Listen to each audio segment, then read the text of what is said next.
All right, well, good afternoon. Nice to be here. Good morning or good evening to those of you who are tuning in from other parts of the world. Yeah, it's a real pleasure to be here. I'm just curious, how many of you practice mindfulness? How many of you, whether it's with the app or others? Okay, wow, almost everyone. That's great. That's wonderful. So the title of this book of mine is called Say What You Mean.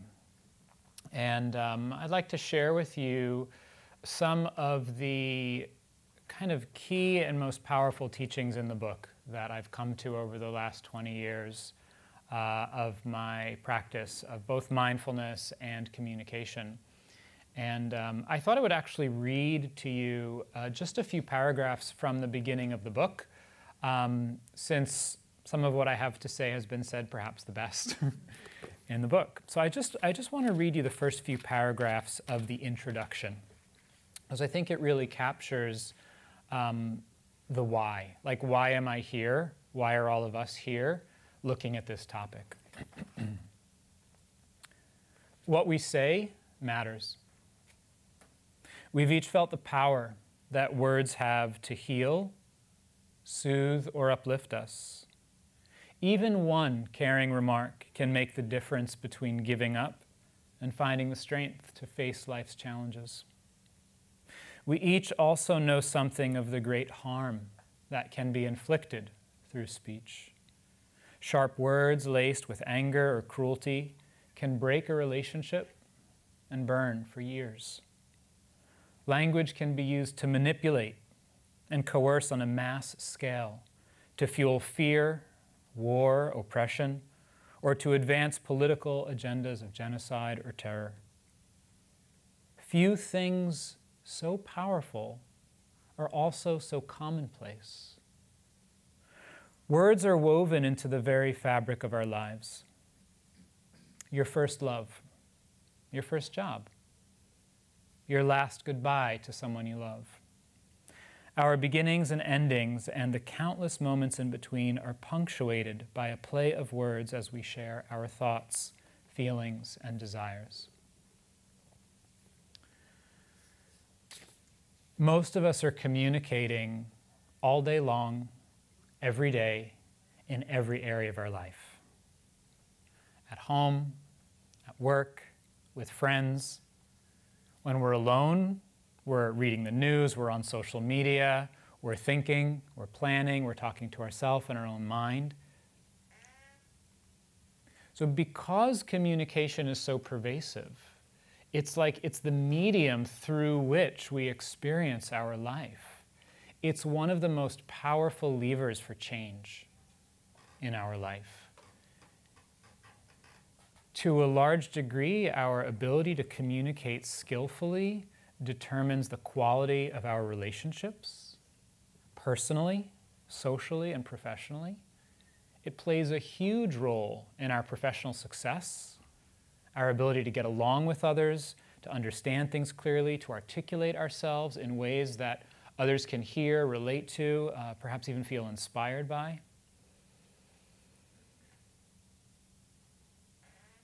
So with this one aspect of human experience, if we make any changes, even a small change, for the better, that's going to have a rippling effect throughout our whole life. One of the most fascinating things about communication is that it's inherited. So language, we didn't create it, right? So these very words that I'm using right now, that you're understanding, none of us created this. It was passed down. Language is a cultural phenomenon that comes from generations. So all of us have been given this tool. We didn't make it. But what that means is that it's shaped. We get a tool that's been shaped already. It's been shaped by previous generations, by society, by our family, by our culture, by the particular time we grew up in. So this aspect of human experience that's so core to our well-being, our success, our happiness in life, we didn't we didn't choose it, right? It was kind of implanted in us. And together with that comes all of the various habits and patterns and ideas and beliefs and views of whatever kind of social location we grew up in, whatever kind of religious community we maybe grew up in, or our family culture, the society we grew up in. So all of that gets filtered into our mind and our consciousness, and then becomes, to a large degree, how we interpret and experience not only the world, but ourselves. The communication is also incredibly complex. You know, one of the great benefits and gifts of mindfulness is that it starts to remove some of the veils of things seeming ordinary in day-to-day life. We start to actually see a little bit more of what's going on. You know, how many of you in your mindfulness practice have experienced the breath differently than you thought it was before you started practicing mindfulness, maybe? Raise your hand. You noticed something different about it. You're like, oh, wow, that's interesting. I never noticed that. Or noticed something different about the experience of your body from the inside rather than just this body as a visual image. Raise your hand if that's been the case for you. Yeah. So the same thing with communication. When we bring some mindfulness, when we bring some clear, balanced awareness to the process of communication, we start to see, wow, there's a lot going on here, right? There's not just the words that we're saying. There's the impulses and motivations that we're carrying. There's our emotions. There's our history. There's the judgments and perceptions and thoughts that are happening in our mind that we're not sharing. There's all of our conditioning and expectations, our desires and hopes and dreams, our pressures. There's how we slept last night and the argument or the wonderful conversation we had with our spouse or our roommate before we left home in the morning. Right? All of that's conditioning. The moment when you sit down with your coworker to talk about the project, or you walk into your supervisor's office to have a meeting, right? All those things are present to some degree in oneself and in the other person, right? So you put all that together, it's amazing that we actually get through anything. One of my friends likes to say, if you want to be entertained, just get family members together and watch the sparks fly, right? So the holidays are coming up, and one of the things that motivated and inspired me personally to learn more about communication was that I realized in the early years of my meditation practice, like 5 or 6 years in, that my meditation practice was going fine. I was really enjoying it. I was feeling some peacefulness and calm. I was feeling connected to my heart and my emotions, a sense of goodwill for other people, which is it's an uplifting experience. And then I'd have a disagreement with a coworker, and it'd all go out the window, and forget about talking to one of my parents or my siblings. It was it would all just vanish and evaporate. I say, okay, if I can't stay present and balanced and connected to goodwill and patience and clarity when I'm speaking with someone else, what good is this stuff, right? I mean, yeah, it's nice to be able to sit quietly and calm your mind a little bit, but if it all evaporates as soon as I open my mouth, that's not a really useful life skill.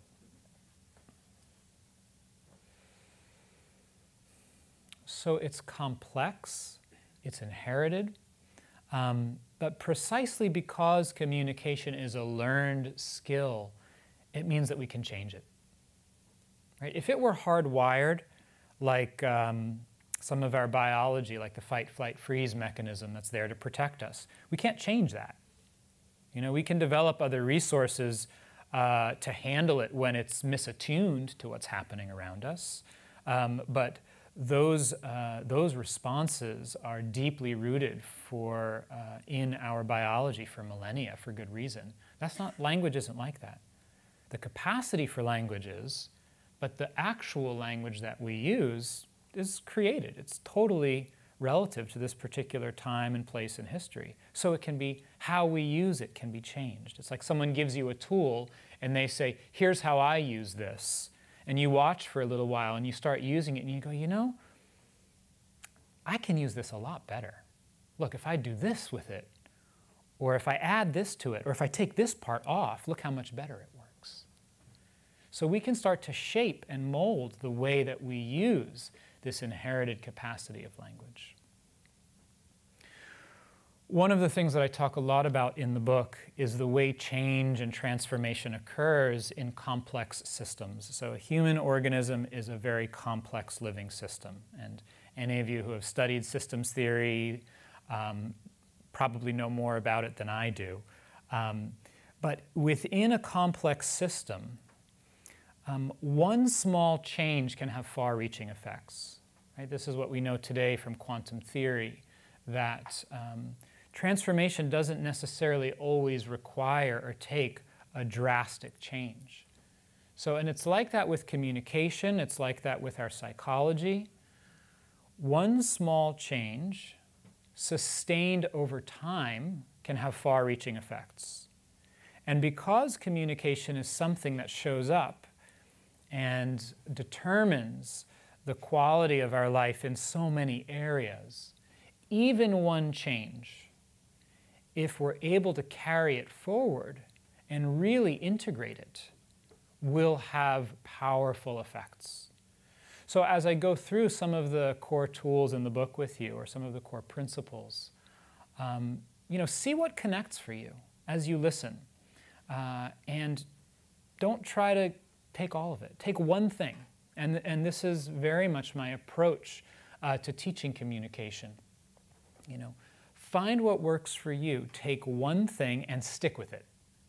And integrate it in your life every day until it becomes second nature. It becomes a new habit. And then it's there for you whenever you need it. And then you take another one. And like that, over time, you change your trajectory. So a small change in the angle of a ship at sea. So our communication patterns, our habits of communication, they have a lot of momentum, right? All of us have been communicating. We've been thinking and speaking and listening and interpreting and perceiving in certain ways for decades. There's a lot of momentum there, right? In terms of neuroplasticity, in terms of the way the mind works, the more you think or speak or act in a certain way, those neurons that fire together wire together, and there's kind of a groove. There's a little track that gets created in the neurology, and then the electrical impulses, the energy in the brain, tend to run down that way. So there's a lot of momentum. It's like a cargo ship at sea, traveling at a certain speed. So a vessel with that much mass can't turn on a dime, right? It's impossible.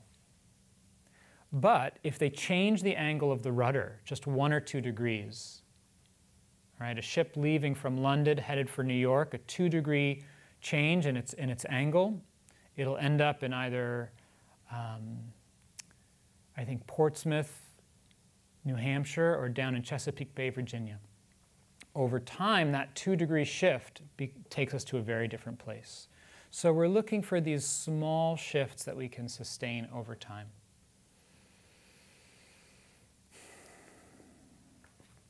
So as I said in the introduction, I think we all know something about the power that words have, right? How many of you have lost a relationship in your life, personal, professional, romantic, because of, a difficult conversation or argument? Raise your hand. Yeah. How many people here have had a conversation, a difficult conversation with a friend, a colleague, a loved one, where you had the opposite outcome? You were able, for whatever reason, to actually stay with it, to keep engaging, and you came out the other side. And not only that, but the relationship got stronger because of it. Raise your hand if you've experienced that. Right? So the question is, what makes the difference? Right? We have a disagreement. There's some hard feelings. There's intense energy and emotions. How come sometimes it all goes south, and other times we're able to see it through?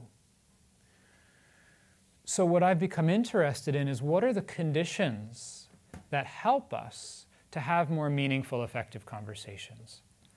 And how can we begin to influence those conditions in ourselves and in the relationship so that we're more likely to be able to go in the direction of seeing those difficulties through, of really understanding each other.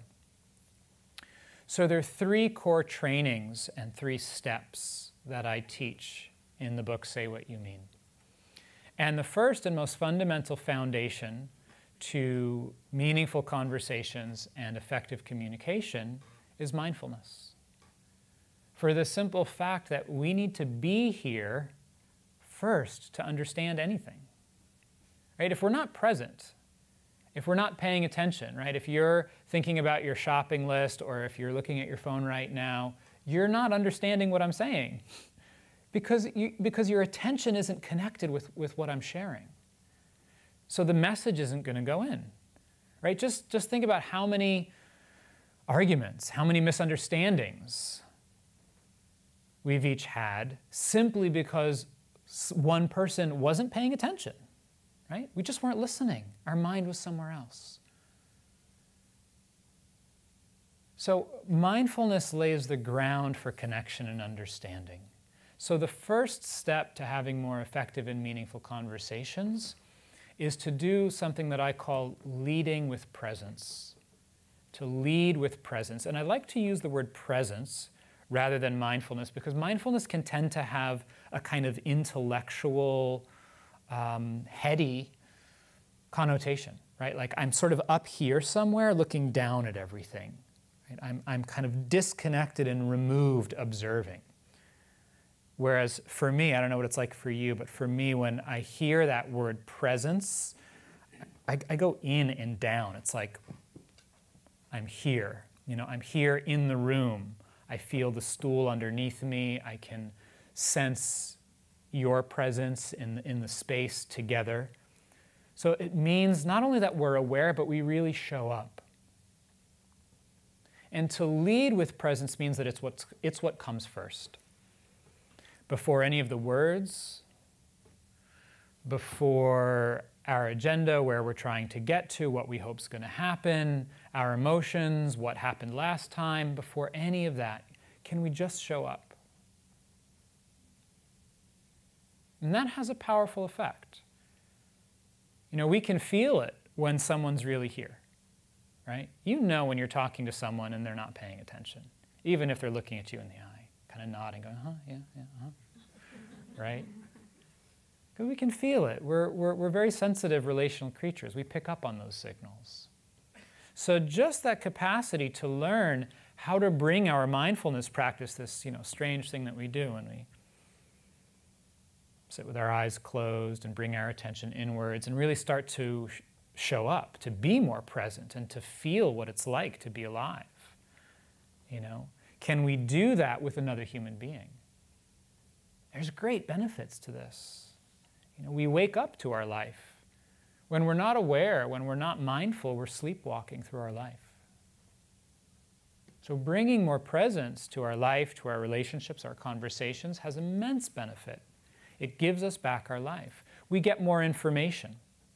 When we're paying attention, when we're really here, we pick up on all kinds of cues and signals, not just the verbal information. It's not just that we don't miss things that somebody says, but we notice what they're not saying. Or we notice their body language more clearly. Or we pick up on other subtle signals. Or maybe we have an idea. Or we notice a certain intuition or impulse in ourselves that we might have missed otherwise. So we get a lot more information when we lead with presence. Another one of the gifts or benefits of leading with presence is that if we start to get reactive, right, if we start to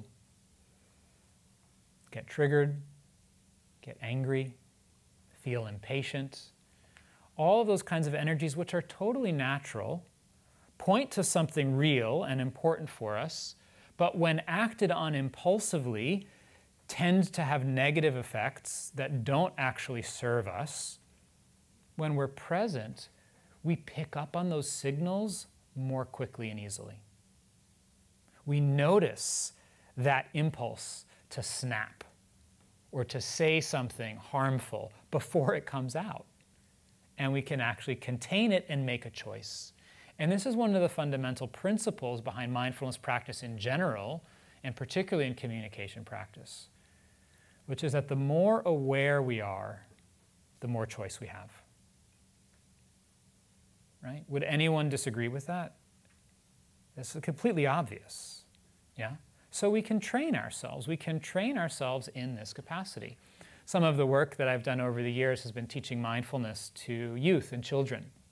I taught mindfulness in the elementary schools here in Oakland for a number of years.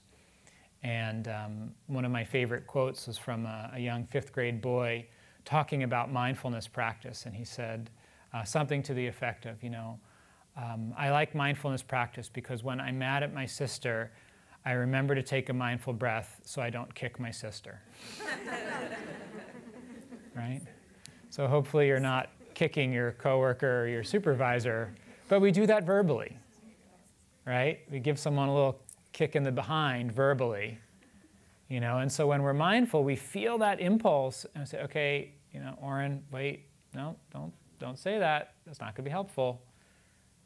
And we can allow that impulse to pass and understand the deeper message or need that's present. Maybe we do need to say something, but we can choose to say something that's going to be more skillful. I taught a retreat recently. One of the things that I do is I teach retreats on meditation and on communication around the country. And I taught a retreat recently in New Mexico, and there was an older gentleman who joined the retreat in his 70s, lives in Colorado, kind of Midwestern cowboy type. And he was pretty quiet the whole week. I could tell he was listening and taking things in, but he didn't say a lot in the group. And so I was kind of curious about him. What's this guy's deal, and how is he hearing some of this? Because, we're talking about opening the heart and understanding and being more authentic, things that I might not associate with the kind of stereotypical perception of a Midwestern cowboy type, 70-something-year-old white man, gray hair kind of thing.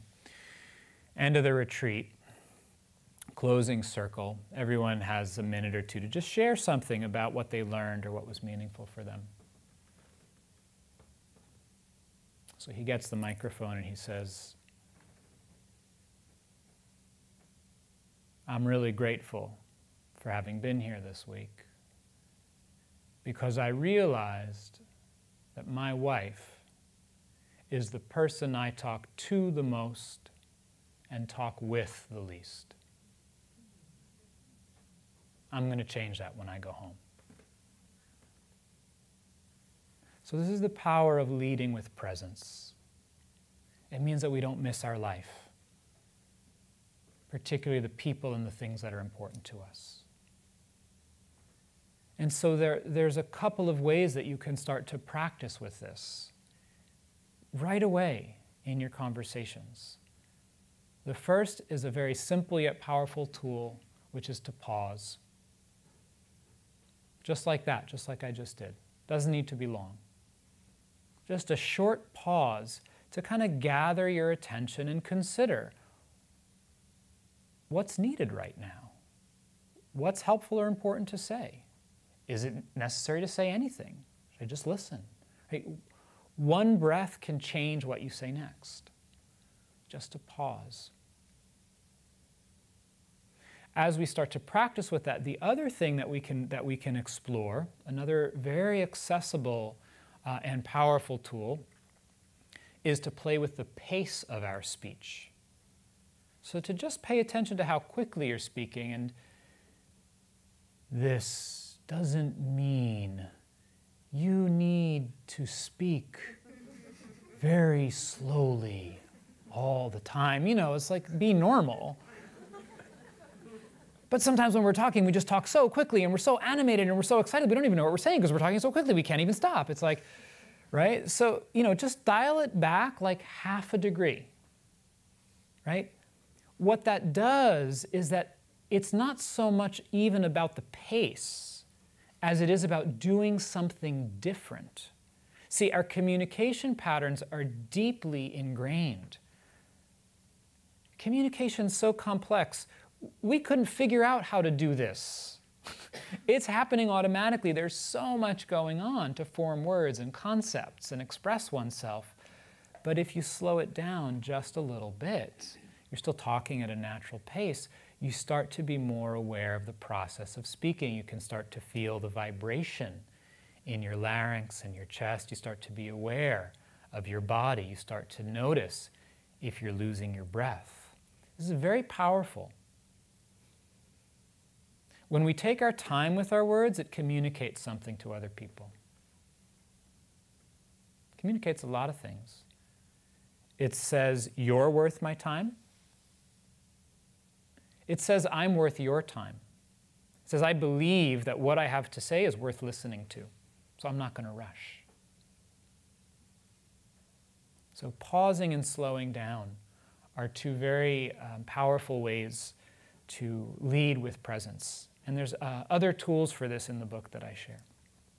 So this is the foundation. This is the first step to bringing more awareness to our communication and to creating those conditions for more meaningful and effective conversations. So this gets us on the map. It's like this gets us into the playing field, and now we can actually start to work.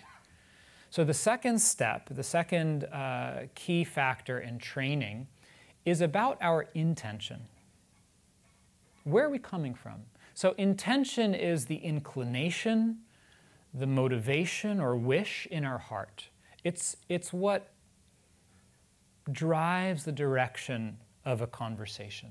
Why are we speaking? Where are we coming from? What are we after? And what we start to notice with mindfulness practice is that some intentions are more helpful than others in our life. There's certain intentions that tend to take us into trouble, and other intentions that are more reliable, right? Like, the intention to just have my way, or control things, or manipulate things, even when it works, even if it works, which it doesn't most of the time, but even when it works, it comes at a cost, right? Other people don't trust us. We lose their sense of goodwill. Maybe they fear us, right? Or the intention to blame or to be right or to win. These very deep-rooted intentions that we've picked up from our society versus an intention to be patient, an intention to listen, an intention to be kind. Right? These are all different kinds of intentions. So one of the most powerful and transformative ingredients in any dialogue or relationship is the intention to understand. Because communication is about creating understanding. Communication is a process of sending and receiving messages, right? Whether we're talking about human communication, or we're talking about cells and neurotransmitters, or we're talking about computer programs sending, right? It's about sending and receiving messages, creating understanding. So if that's the currency of communication, what more powerful intention could we have than simply to understand? So that one factor, when we can remember to come from a genuine intention to understand, not a manipulative intention to understand, like, let me see if I can understand you so I can figure out how to control this thing and make it the way I want, right? Other people are going to pick up on that. The genuine intention to understand has a transformative effect. Why? Because other people get the sense we're actually interested in understanding where they're coming from. And then they can stop trying to defend themselves or control the situation because they see that we're actually willing to engage. So I don't know if you've noticed, but so far I've been talking about being present, I've been talking about intention. I haven't mentioned anything about what you say. Title of the book, Say What You Mean. So much of communication is not about what we say. It's about where we're coming from and the quality of connection or understanding that we're able to create. When you're having a conversation with somebody and they're saying one thing, but their facial expression or their tone of voice or their body language, or something even more subtle that you can't put your finger on is saying something else, right? You get that sense this person's trying to pull one over on me. Which do you trust? Do you trust their words, or do you trust that deeper gut feeling? Yeah, we trust our gut feeling, right? Because the communication's primarily not about what we say. The words matter. The opening line of my book is what we say matters, and it does. But the real transformation is from what's coming inside, because that is what's animating and shaping the words. So our body language, our tone of voice, our gestures, our facial expressions, those subtle energetic signals, micro-expressions as they're called, that we pick up on in our body, in our intuition, those are shaped and determined by our intention, by the quality of our heart and mind and where we're coming from.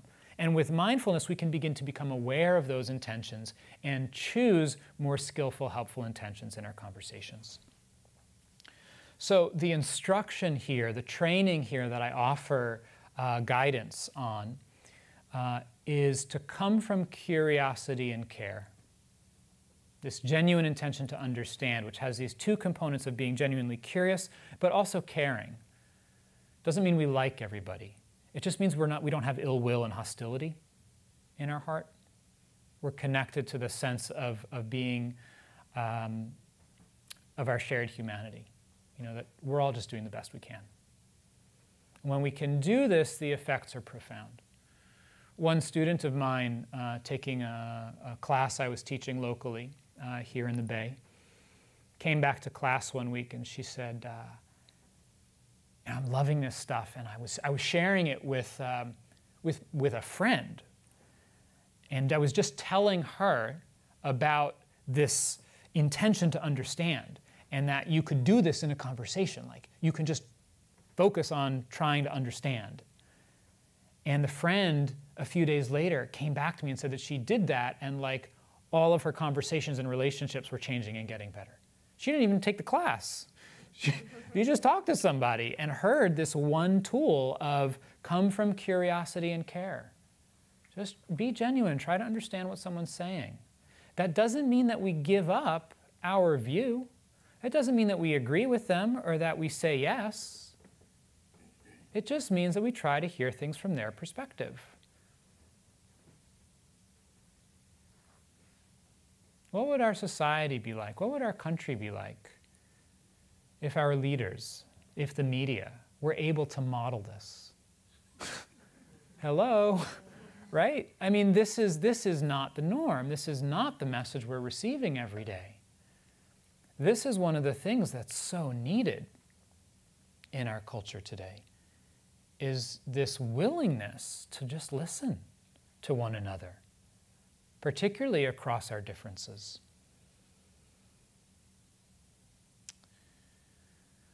Another story from somebody who attended one of my retreats.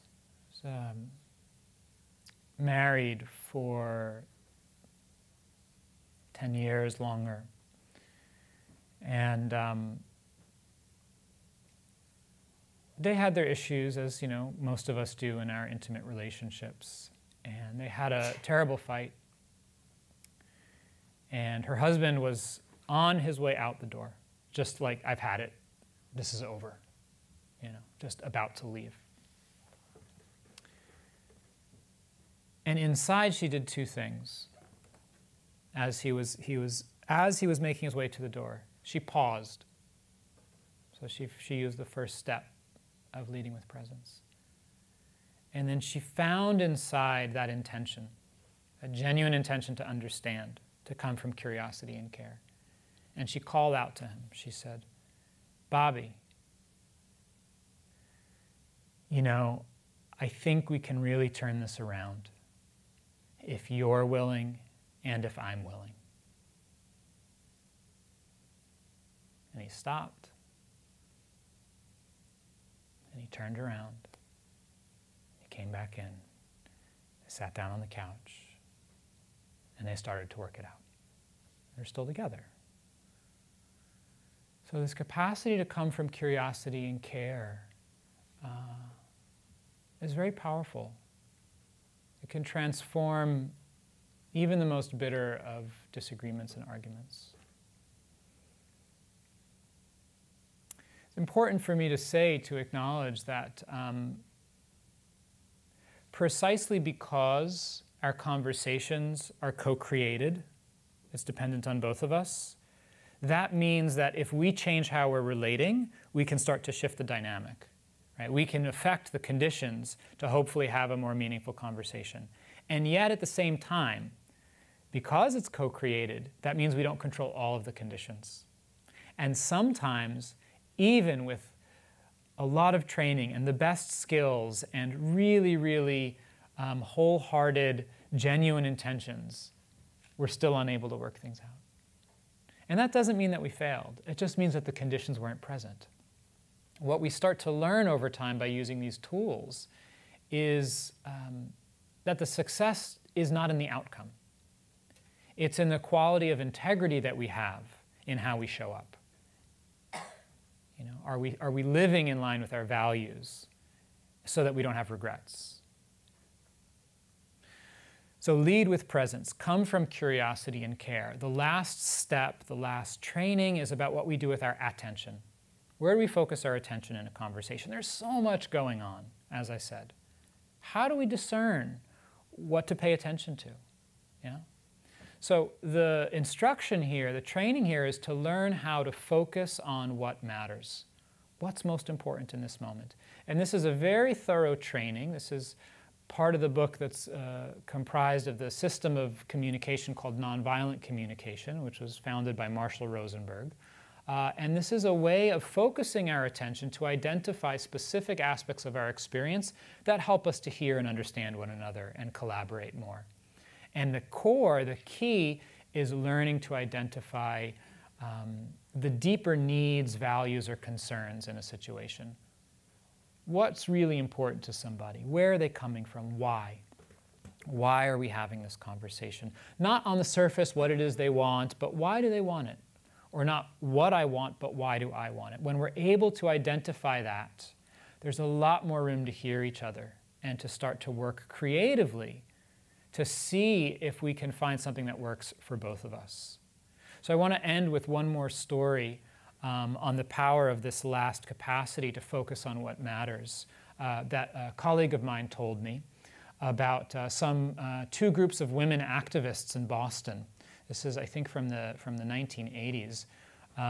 One group that was from an organization that was pro-life, and another group that was from an organization that was pro-choice. And they met at a demonstration. And the demonstration, these, picket lines, signs, people shouting, and somehow two women connected and said, "This is crazy. We're just yelling at each other. We're not actually getting anywhere. Why don't we get together and talk? Let's meet." So a small group of a few women from each organization got together. And they met over several months and really tried to understand one another. What matters? Really tried to understand each other's values and got to know one another as human beings beyond the kind of, putting each other in a box of, well, you're just that, and so I'm not going to connect with you because you're not my type. You're not in my camp. So what happened, none of them changed their views. There wasn't this kind of miraculous one side switched over to the other, right? I see the light, you're correct, or something. But what happened was, at a certain point in time, the pro-life group, the women got wind that there was plans for somebody to come to the Boston area and bomb an abortion clinic. And they sent a message out. They said, "You're not welcome in our community. Please don't come." They didn't agree with the people on the other side, but they recognized their humanity. And they said, "We don't want to use violence to accomplish our aim." That's the power of these tools.